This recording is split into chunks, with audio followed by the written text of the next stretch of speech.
자, 오늘은 교과서 56쪽부터 시작해서요. 56쪽부터 시작해서 58쪽, 59쪽, 61쪽까지 하겠습니다. 물론 60쪽, 60쪽에 나오는 탐구 활동은 학교 여기서는 못하고요. 우리 학교에 오시면 여러분들 실험 시간에 하실 수 있습니다. 컵속 온도 어떻게 됩니까? 하면서 하실 수 있으니까 이건 학교 오실 때 하고요. 여기는 저는 개괄적인 설명만 드릴게요. 제일 먼저 교과서 56쪽 보겠습니다. 교과서 56쪽에는 기권의 청산 구조 이런 말이 나와 있습니다. 기권의 청산 구조. 기권의 청산 구조라는 말을 설명을 좀 하자 그러면 자, 이렇게 놓고 할게요. 1학년 때 했으니까 여러분들은 알 겁니다. 지구는 여러 개가 나올 수 있는데요.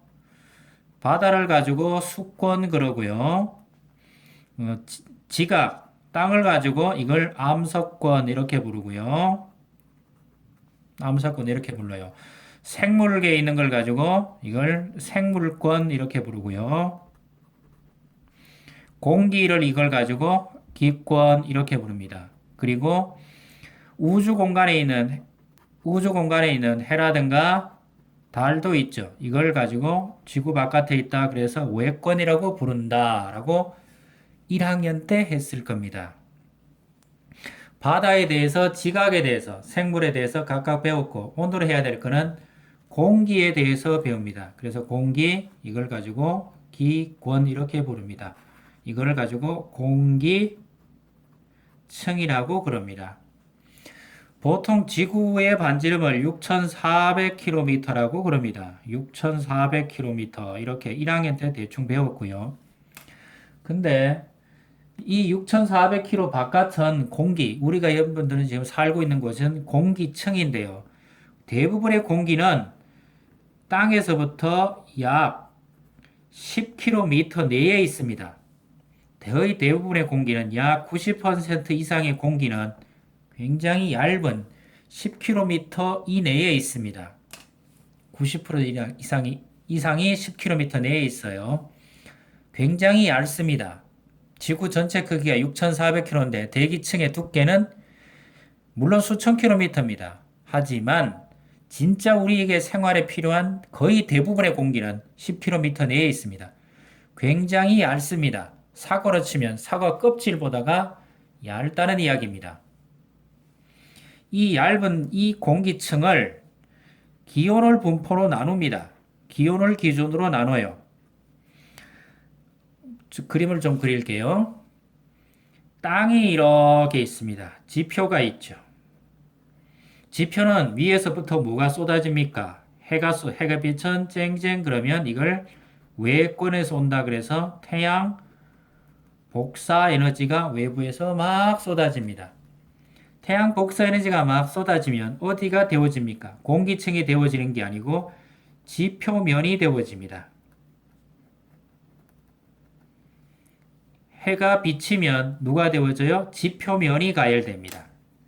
지표면이 가열되면 지표면 바로 위에 있는 이 공기가 데워집니다. 공기가 데워지는데 위로 올라가면 갈수록 해에서 가깝다가 아니고 여기가 뜨거운 것이죠. 여기에서 멀어지니까 기온이 하강을 하게 됩니다. 기온이 쭉 하강을 하게 됩니다. 하강을 하고 밑에서부터 위로 갈수록 기온이 내려가는 층 이런 모양이 나타납니다. 이걸 우리 교과서에는 뭐라 그럽니까? 대륙권 이렇게 부릅니다. 요 대륙권이 대충 몇 킬로미터라고요? 약 10km입니다. 이 대륙권이 약 10km입니다. 이 대륙권에서는 위로 올라가면 갈수록 공기층이 점점점 공기가 희박해지고요. 희박해지다 보니 기온은 점점 떨어집니다. 그래서 위로 올라가면 갈수록 공기가 식습니다. 요층을 뭐라 부른다고요? 대륙권 그럽니다. 두께는 약 10km입니다. 위로 가면 갈수록 기온이 내려갑니다. 요거는 대륙권의 특징입니다. 대륙권입니다. 물론 대륙권이 10km 이상인 것도 있습니다. 적도 지역은 대륙권이 한 18km 정도 되고요. 북극은 약 10km가 안 돼요. 7, 8km밖에 안 됩니다. 근데 평균 내면 대충 약 10km 부릅니다. 지역마다 차이가 있습니다. 적도 지역에는 대륙권이 두껍고요. 극지역에는 얇습니다. 우리나라는 적도 지역보다는 얇고 극지역보다는 두꺼운 그런 지역입니다. 이게 대륙권 그럽니다. 자, 다시 해볼게요. 한 페이지 넘겨서 이쪽에 그림이 있네요. 똑같은 얘기를 합니다. 기권은 공기층의 두께, 공기층을 기권이라고 그러는데 이 기권은 무엇을 기준으로 나눈다 그랬어요? 제가 이 기권은 무엇을 기준으로 층을 나눕니까? 기온을 가지고 층을 나눕니다. 기온의 지표에서부터 밑으로 위로 쭉 올라갈수록 이거는 기온이라고 그러고요. 높이를 했을 때 밑으로 올라갈수록 기온이 내려가는 이 부분은 대륙권 이렇게 부릅니다. 대륙권 이렇게 부릅니다. 대륙권 위에 가시면 무슨 권이 하나 있습니까? 성층권이라는 데가 있습니다. 이 성층권은 반대로 기온이 내려가는 게 아니고 기온이 올라갑니다. 기온이 상승합니다. 그래서 위로 올라가면 갈수록 기온이 점점 높아지는 이 부분을 가지고 뭐라 그럽니까? 성층권 이렇게 부릅니다. 성층권 이렇게 부릅니다. 그러다가 다시 기온이 위로 계속 올라가야죠. 그렇죠? 그래서 이걸 뭐 더 연장해 볼까요? 이렇게 연장을 합시다. 그러다가 기온이 다시 멈췄습니다. 멈춰서요. 그러다가 조금씩 떨어집니다. 자, 멈춰섰다가 조금씩 떨어지는 이 부분을 가지고 뭐라 부릅니까? 밑으로 이렇게 쭉 내려가는 이 부분을 가지고 뺐네요. 여기를 가지고 다시 기온이 떨어진 이 부분을 가지고 중간권 이렇게 부릅니다.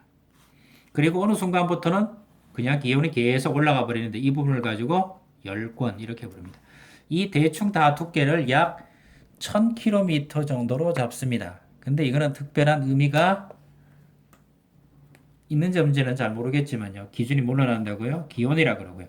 높이는 여기 대충 이 높이가 약 10km입니다. 성층권의 높이는 여기를 대충 잡으면 여기가 약 50km 정도라 그럽니다. 그리고 열권과 이 경계는 약 얼마라 그럽니까? 약 80km다. 뭐 이렇게 부릅니다. 약 80km지 정확히 80km는 아니에요. 대충 그렇다는 이야기입니다. 지역에 따라서 조금 다릅니다. 이거는 평균값입니다. 평균값입니다. 여기에서는 대륙권에서는 공기가 제일 많다 그랬어요.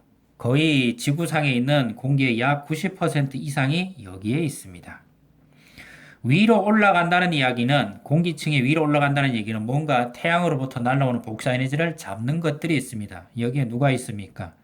오존이 있습니다. 오존이 누구를 잡습니까? 태양으로부터 날아오는 자외선을 잡습니다. 자외선을 잡아서 뜨거워지니까 기온이 올라가는 겁니다. 중간권에서는 오는 에너지를 잡을 물질이 없어요. 그래서 기온이 밑에 뜨거우니까 밑으로 갈수록 올라갈수록 기온이 떨어지는 형태입니다. 이 위에서는 열권이란 말도 쓰지만 이 녀석들은 분자들이 거의 없어요. 그래서 전리층이라는 말도 씁니다. 전리라는 얘기는 처음 들어보죠? 약간 어려운 말인데요. 분자들이 분자 상태로 있지를 못하고요. 누구 상태로 있습니까? 누구 상태로 있냐 그러면 여기서는 전기를 띤 입자, 이온 상태로 있습니다. 그래서 전리층이라고 그러고요. 여기에는 누가 두들겨 맞습니까? 앞에서 여러분하고 했는 것 같은데 태양으로부터 복사에너지가 날라오면 그 중에 태양풍이라는 게 있다. 태양풍은 태양으로부터 날라오는 전기를 띤 입자입니다. 전기를 가진 물질이 지구로 날아오는데 이 물질이 이 전리층과 반응을 합니다. 두들깁니다. 그럼 어떻게 돼요? 열이 나겠죠. 또는 열이 난다는 얘기는 온도가 올라가겠죠. 너무 많이 두들겨 맞으면 어떻게 돼요? 빛을 내겠죠. 그게 오로라입니다. 그래서 태양풍이 전리층에 잡히면 전리층이 어디 되고요? 이건 전기를 띈다 해서 전리층인데 보통 열권이라 그러죠. 거기에서 잡히면 너무 많이 잡히면 스스로 빛을 내는 현상이 만들어집니다. 그게 오로라 현상입니다. 이런 현상들 어디에 제일 많이 잡힙니까? 물론 자기장 때문에 남극, 북극 쪽에 많이 잡히지만 심한 경우는 적도 지역에도 나타납니다. 오로라 현상 이렇게 부릅니다. 자, 그림을 그리면 이런 모양입니다. 공기층은 대부분의 공기는 대륙권에 있습니다. 대륙권에 있습니다. 그리고 기온을 기준으로 대부분의 공기는 어디에 있다고요? 적으면서 할까요? 대륙권에 있고요. 이 층을 나누는 기준은 기온입니다. 기온이 내려가면 밑으로서 내려가면 대륙권 또는 중간권, 성층권이나 열권에서는 기온이 올라가는 특징이 있습니다. 자, 이렇게 하시면 여러분들은 공기층의 얘기는 다 했습니다. 기권의 청산 구조화 하면서 이걸 하고요. 참고로 기상학에서는 이게 너무 조각조각 되어 있다는 게 좀 흠이긴 합니다. 자, 여기까지 하고요. 다음 시간에 이어서 잠시 뒤에 또 하도록 하겠습니다.